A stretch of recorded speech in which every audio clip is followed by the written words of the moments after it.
अब लेंगे हम अगले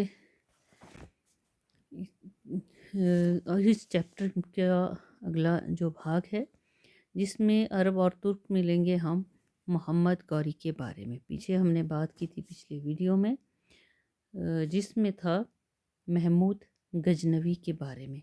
तो अब करेंगे हम बात मोहम्मद गौरी के बारे में।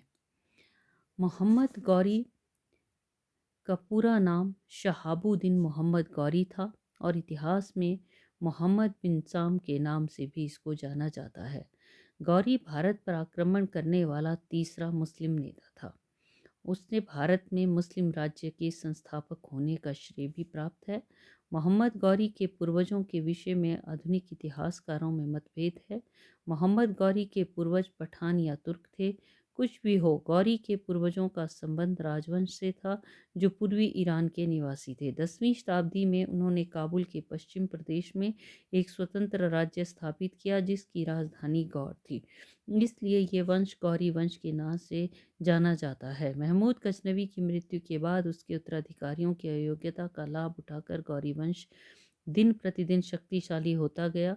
1151 में अलाउद्दीन हुसैन ने गजनी शहर को जलाकर राख कर दिया। कुछ समय के बाद गयासुद्दीन ने गजनी पर अधिकार कर लिया था। गजनवी वंश की शक्ति को नष्ट करके गौरी राज्य का विस्तार किया।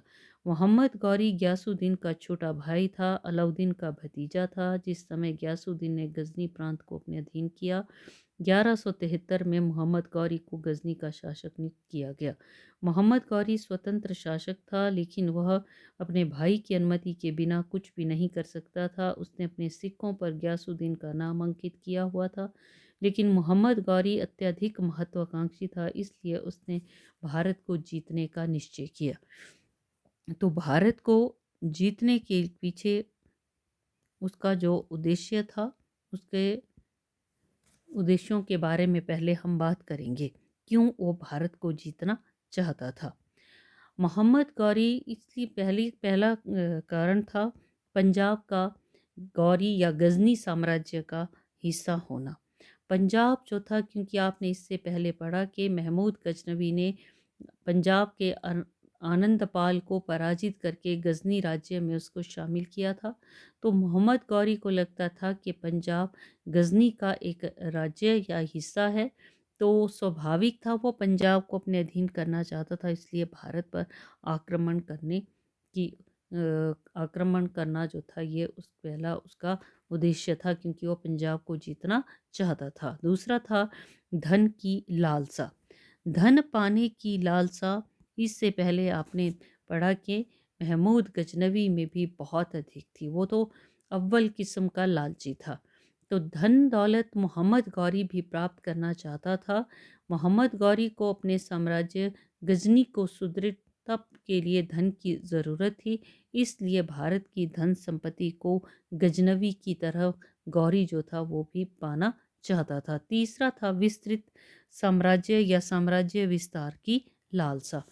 साम्राज्य को वो अत्यधिक विस्तृत करना चाहता था। वो तभी संभव हो सकता था जब भारत पर वो आक्रमण करता।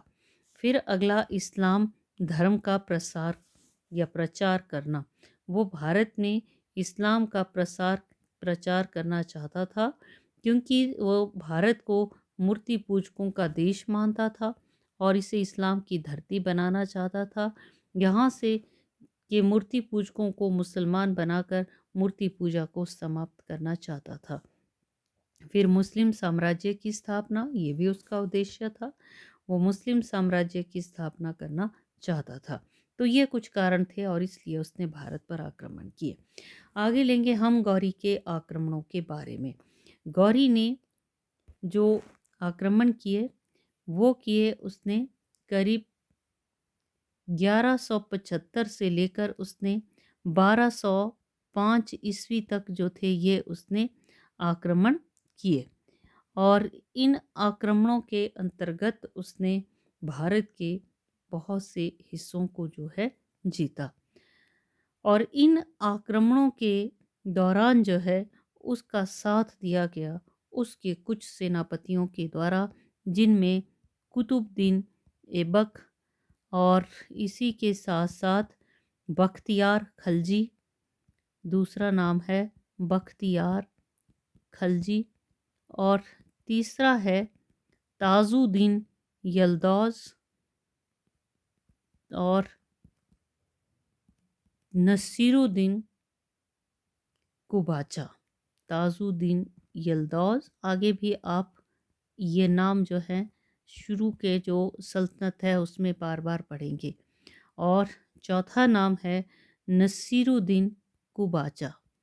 तो ये कुछ जो उसके सेनापति थे, इनके द्वारा भारत पर उसने आक्रमण भी किए इनके सहयोग से, और साथ ही साथ उसने साम्राज्य को भी विस्तृत किया। तो सबसे पहला है उसका मुल्तान और उच्च की विजय 1175 ईस्वी में। उसने मुल्तान और उच्च को जो है जीता 1175 ईस्वी में। ये गौरी का भारत विजय के उद्देश्य से 1175 को मुल्तान के ऊपर आक्रमण किया, और यहाँ पर एक कबीला शासन करता था जिसका नाम था करमाथी कबीला। तो करमाथी कबीले का शासन था, क्योंकि ये करमाथी लोग जो थे कट्टर सुन्नी इस्लाम धर्म के विरोधी थे। गौरी उनके शासन को समाप्त करना चाहता था, तो गौरी ने उनके ऊपर आक्रमण करके आसानी से अधिकार कर लिया, और इसके पश्चात वह आगे बढ़ा। भट्टी राजा का अधिकार था उच्च पर, उसकी तरफ बढ़ा। गौरी की शक्ति गौरी ने अपनी शक्ति से उच्च के किले पर अधिकार करने का प्रयास किया, लेकिन असफल रहा। उसने धोखे से काम लिया। भट्टी राजा की रानी को अपनी पटरानी बनाने का आश्वासन दिया और उसको कहा कि वो अपने पति की हत्या कर दे। रानी ने ऐसा ही किया। और इसके पश्चात गौरी ने क्या किया कि उसने उच्च पर अधिकार कर लिया, लेकिन जो भट्टी राजा की पत्नी थी उसने रानी नहीं बनाया, पटरानी नहीं बनाया, और इस तरह उसने धोखे से उच्च के ऊपर अधिकार कर लिया। अब जितने भी इसके आक्रमणों के बारे में पढ़ेंगे गौरी के, उसमें हम देखेंगे कि वो अपनी शक्ति के बलबूते पर बहुत ही कम विजय हासिल कर पाया। जितनी उसने विजय प्राप्त की भारत में अपने आक्रमणों के दौरान, वो केवल धोखे से ही की। जबकि आप महमूद गजनवी को देखेंगे तो गजनवी ने एक सेना के साथ आक्रमण करके भारतीय शासकों को पराजित किया, लेकिन गौरी जो था उसने पराजित किया, लेकिन धोखे से। दूसरा है अनहिलवाड़ा पर आक्रमण। तो दूसरा अनहिलवाड़ा पर उसने 1178 ईस्वी में आक्रमण किया। मुल्तान और उच्च पर अधिकार करने के बाद गुजरात का शासक था भीमदेव द्वितीय, राजधानी थी अनहिलवाड़ा गुजरात की। 1178 में आक्रमण किया, क्योंकि व्यापारिक दृष्टि से ये महत्वपूर्ण तो था ही, और साथ ही साथ भारत का एक समृद्धशाली प्रदेश या राज्य था। भीमदेव द्वितीय को मुसलमानों के आक्रमणों की सूचना मिली, डटकर विरोध किया। उसकी सेनाओं ने गौरी की सेना को कई स्थानों के काइदर के स्थान पर बुरी तरह से पराजित किया। गौरी को जो है ये कहा जाता है कि अपनी जान बचाकर यहाँ से भागना पड़ा। अब यहाँ पर आप देखें तो धोखाधड़ी से काम नहीं लिया, तो वो बुरी तरह से पराजित हुआ। तीसरा है पंजाब की विजय। पंजाब को जीता 1179 और 86 में। गुजरात पर आक्रमण के दौरान वह हार गया, तो गौरी ने निश्चय किया कि भारत को जीतने के लिए पंजाब को जीतना ज़रूरी है। इस उद्देश्य की पूर्ति के लिए 1179 में पेशावर पर आक्रमण कर दिया, अपने अधीन किया, लाहौर की ओर बढ़ा, और वहाँ के हाकिम खुसरो मलिक ने अपने पुत्र को वहाँ के हाकिम खुसरो मलिक ने अपने पुत्र को उपहारों के साथ गौरी के पास भेजकर अधीनता स्वीकार कर ली। 1181 में उसने फिर से पंजाब पर आक्रमण किया। उसकी सेनाओं ने लूट मार करते हुए सियालकोट पर अधिकार किया, फिर आगे बढ़ते हुए लाहौर तक पहुँच गए।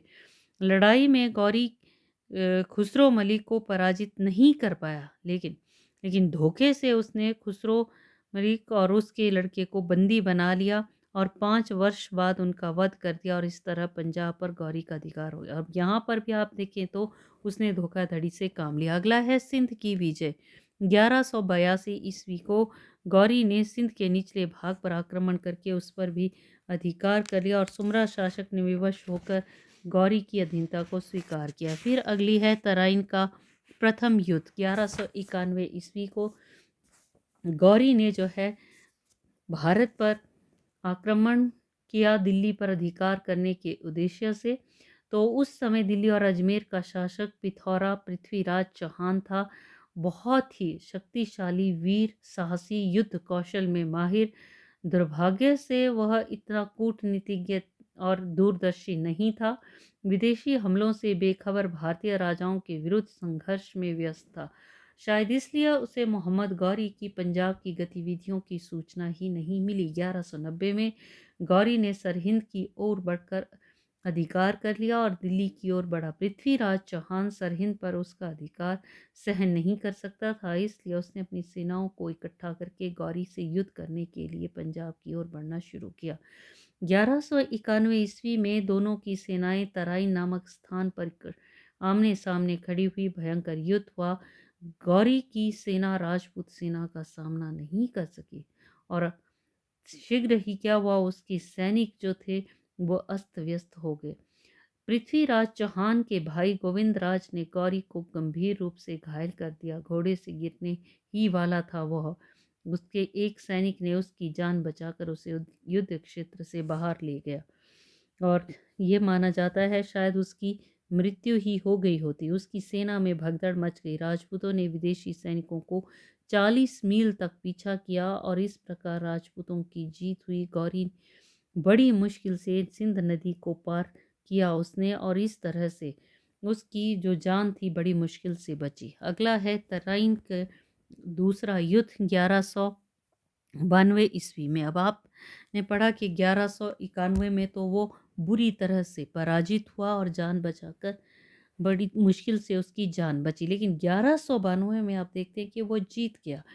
तो पराजय का बदला लेना चाहता था, इसलिए 1192 ईस्वी को उसने पूरी सैनिक तैयारी के साथ 1,20,000 तुर्क, अफगान और ईरानी सैनिकों की संगठित सेना को लेकर भारत पर आक्रमण करने के लिए आगे बढ़ा। पृथ्वीराज चौहान ने भी अपनी सैनिक शक्ति को संगठित किया। ये मैंने पृथ्वीराज चौहान का जो है एक तस्वीर जो है यहाँ पर डाली है।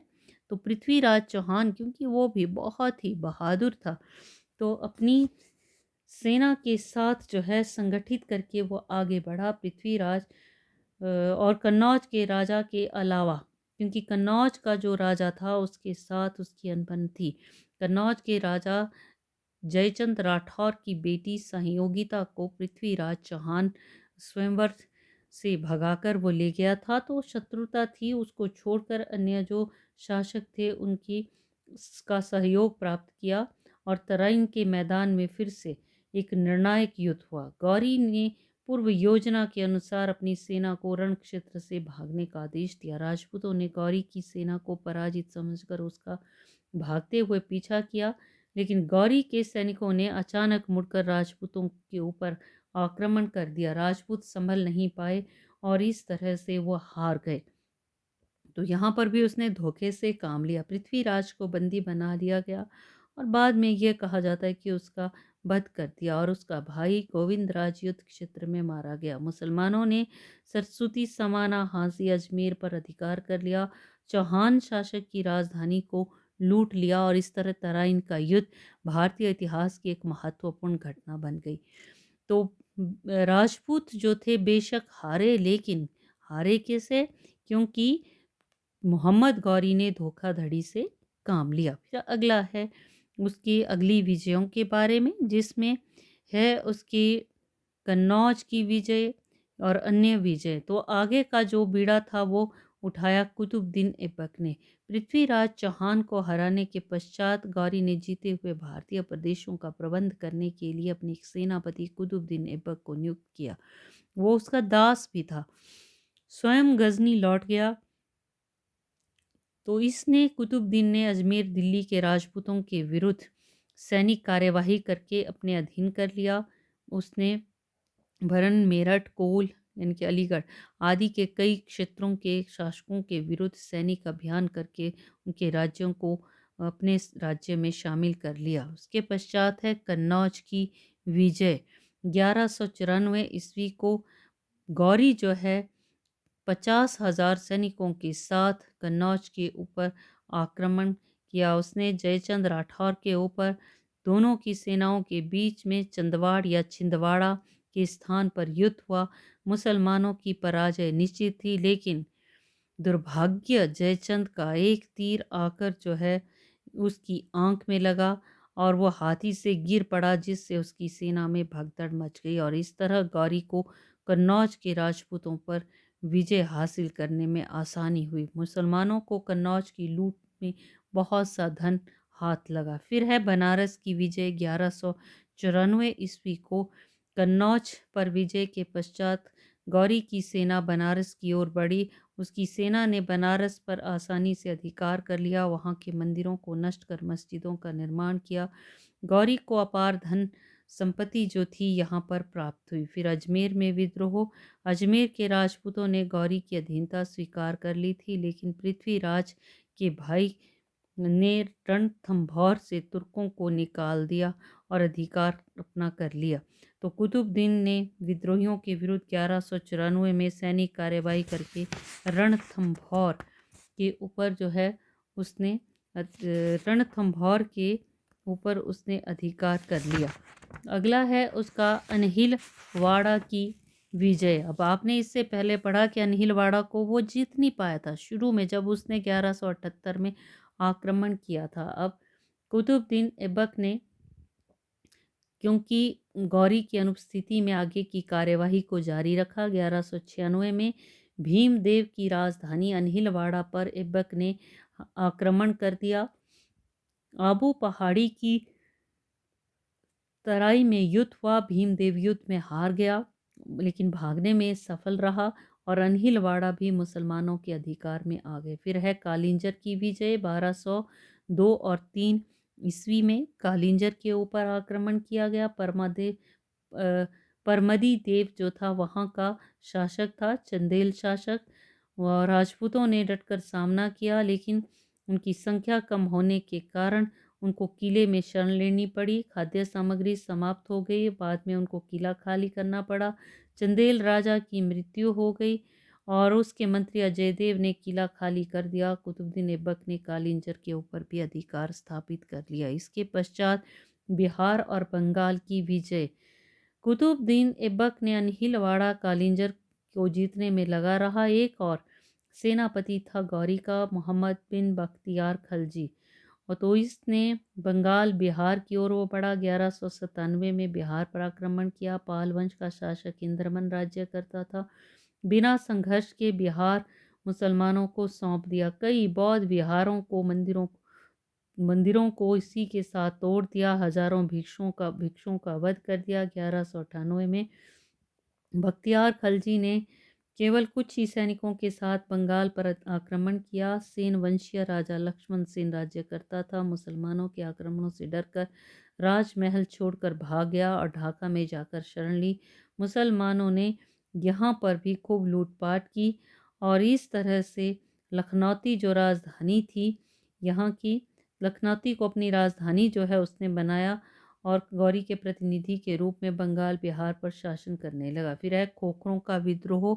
1202 ईस्वी में मोहम्मद का भाई गयासुद्दीन की मृत्यु हो गई, तो गौरी ने गौर पर अधिकार कर लिया। कुछ समय के बाद पर्शिया यानी कि ईरान, पर्शिया यानी कि ईरान के शासक ख्वारिज्म के शाह ने मोहम्मद गौरी को बुरी तरह हरा दिया। इससे यह अफवाह फैल गई कि गौरी की मृत्यु हो गई है, जिसके परिणाम स्वरूप ताजुद्दीन यल्दौज ने गजनी में विद्रोह कर दिया। उससे प्रेरित होकर झेलम और चिनाब के बीच रहने वाले खोखरों ने भी विद्रोह कर दिया। गौरी 1205 में पंजाब की ओर बढ़ा, इसलिए उसने कुतुबुद्दीन ऐबक को सेना लेकर पहुंचने का आदेश दिया। झेलम के तट पर बुरी तरह से पराजित किया। हजारों खोखरों को मौत के घाट उतार दिया और दास बनाकर उनको बेचा गया। फिर है गौरी की मृत्यु 1206 ईस्वी में। खोखरों के विद्रोह का दमन करके गौरी गजनी वापस लौटा, तो रास्ते में धमियक नामक स्थान पर कुछ समय के लिए रुक गया। 15 मार्च 1206 में इस्माइली कबीले के कुछ लोगों ने उसके डेरे में घुस गए वो, और उन्होंने मोहम्मद गौरी का वध कर दिया। उसके शव को गजनी ले जाकर उसकी राजधानी में दफन किया गया। तो इस तरह से ये थी गौरी की भारत पर विजय। तो किस तरह से उसने धोखाधड़ी से काम लिया और किस तरह से भारत पर उसने विजय प्राप्त की। आगे का क्या इसके परिणाम निकले उसके बारे में हम अगले वीडियो में बात करेंगे।